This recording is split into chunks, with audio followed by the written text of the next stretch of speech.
They told her the cake could wait. It was said gently, like a reasonable thing.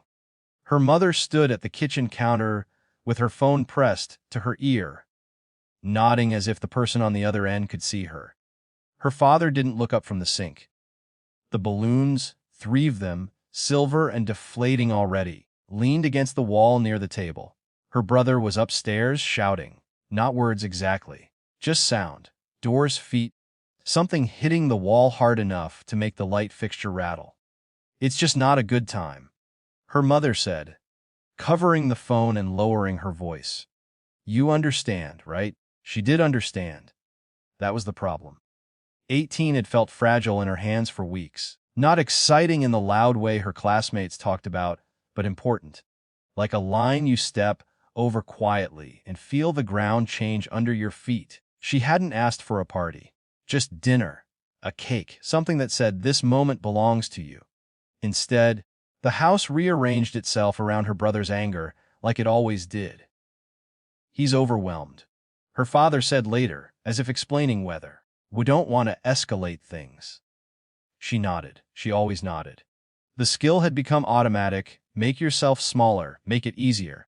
Don't add weight to an already unstable system. The cake stayed in its box in the fridge. No one sang. Midnight passed unnoticed. The next morning, she woke up 18 with the same ceiling over her bed and the same quiet pressure in her chest. Her phone buzzed with a few texts from friends, casual, cheerful, unaware. She answered politely, thanked them, said she was tired. Downstairs, her brother slept late. The house moved carefully around him, like a sleeping animal that might wake angry. Something settled in her that day. Not rage. Not even sadness, exactly. More like clarity, arriving late but determined. She began to prepare without announcing it. She found her birth certificate in a folder at the back of the filing cabinet behind old insurance papers. She slid it into her backpack, then her passport, then the envelope with her social security card. Each item felt heavier than it should have, as if it carried proof she hadn't fully believed in before.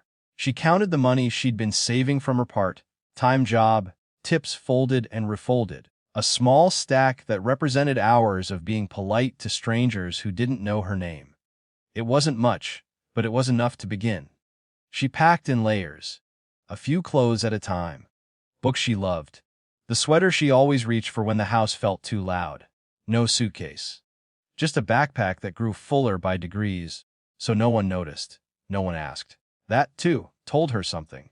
When she left, it wasn't dramatic. A weekday morning.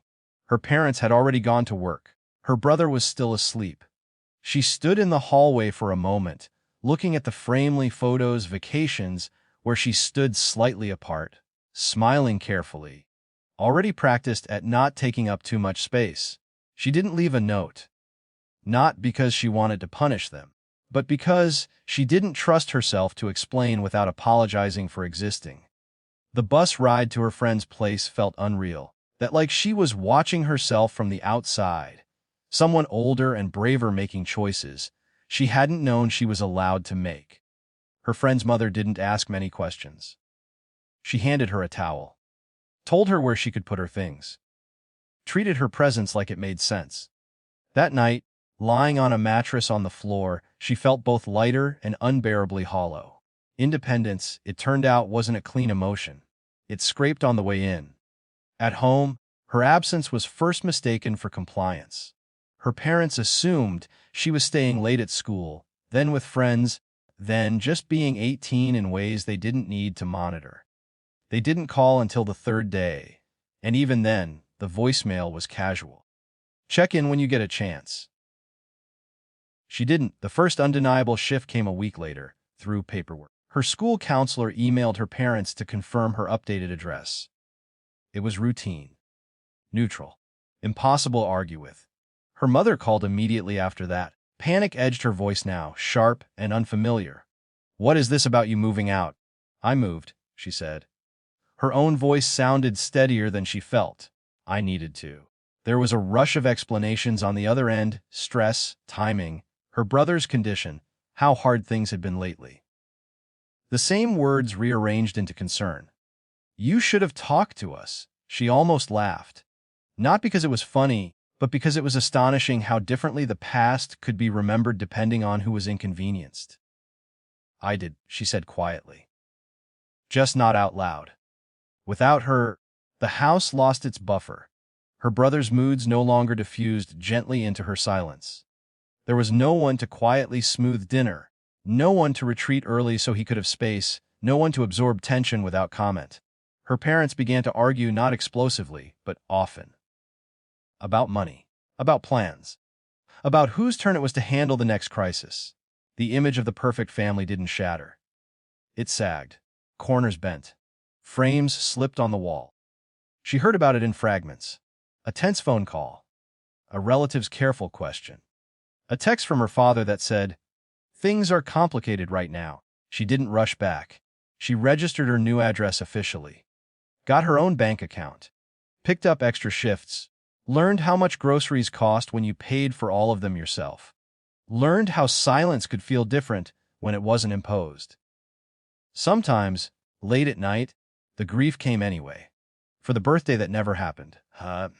For the parents who hadn't noticed what they were losing until it was gone. For the version of herself who had believed waiting patiently would eventually be rewarded. When her mother asked her, months later, to come home for dinner, as a family, she hesitated. Not because she was angry, but because she finally understood the cost of returning without conditions. "I can," she said, "but I'm not moving back." There was a pause, then a careful acceptance. Not warm, not hostile, real. She went. She stayed an hour. She left when she said she would. Driving back to her borrowed room, to the life she was building in small, unglamorous steps, she didn't feel victorious.